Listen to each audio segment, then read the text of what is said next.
Le vilain petit canard. Par une magnifique journée ensoleillée, au bord d'une petite mare, maman cane admirait avec joie ses petits canetons qui venaient de sortir de leur coquille. Seul un des œufs n'était pas éclos. Ces œufs-là étaient plus gros que les autres. Une autre cane qui passait par là félicita l'heureuse maman, mais affirma que le gros œuf était sûrement un œuf de dinde. Maman cane continua cependant de couver cet œuf si bizarre. Et enfin la coquille se fissura, se brisa. Il en sortit un drôle de canard, plus grand que la normale, et tout ébouriffé. Les autres cantons se moquèrent immédiatement de lui parce qu'il n'était pas beau. Elle emmena sa progéniture à l'étang. Je serai vite fixée, dit la cane. Si nage, c'est ce que ce n'est pas un dindon.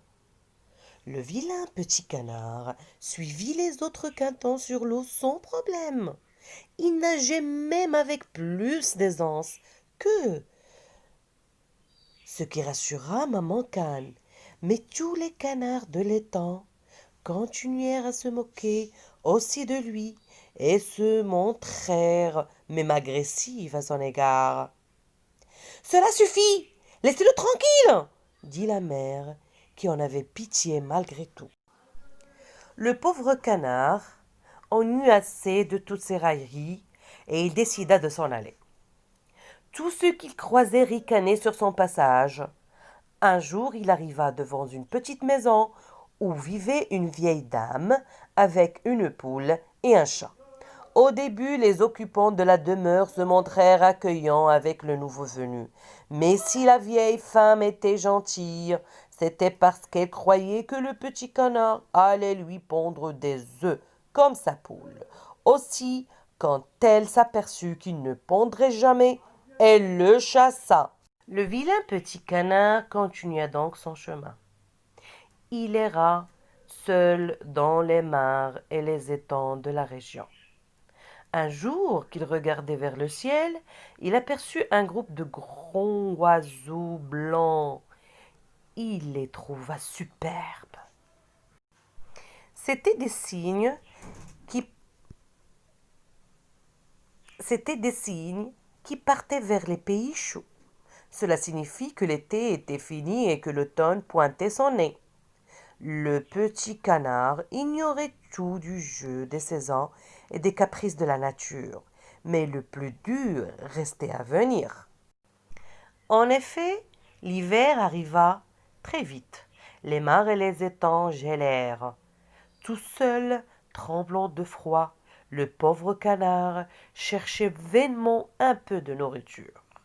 Un jour, des enfants qui jouaient à faire des glissades sur un étang gelé virent le canard et s'en approchèrent pour l'aider. Mais comme, jusqu'à présent, il n'avait fait que des dizaines de rencontres, il prit peur et s'enfuit. Il alla se réfugier quelque part dans les roseaux et y resta caché. Heureusement, son calvaire prit bientôt fin. Un soleil plus chaud refit son apparition et l'eau dégela. À sa grande surprise, le petit canard aperçut entre les roseaux quelqu'un de ces magnifiques oiseaux blancs qu'il avait vus en vol avant l'hiver, qui nageaient à présent au milieu de l'étang. Ils sont revenus, se dit-il. Il avait une très forte envie de les rejoindre, mais il pensa que, comme les autres, ceux-là aussi allaient se moquer de lui et de le maltraiter. Tant pis, l'envie était trop forte. Il se mit à nager vers eux, mais il avait grandi et surtout beaucoup changé. Il regarda son reflet dans l'eau, il n'en crut pas ses yeux. Il n'était plus un vilain petit canard. Il était devenu un cygne magnifique, semblable à ceux qui l'admiraient tant. Pour la première fois, personne ne se moquait de lui. Au contraire, les autres cygnes l'accueillirent immédiatement au sein de leur groupe. Il devint même le plus beau cygne de l'étang, et quiconque passait par là s'arrêtait pour l'admirer. Tout ce qu'il avait enduré jusqu'ici n'était plus qu'un mauvais souvenir. Il pouvait désormais goûter à un bonheur bien mérité.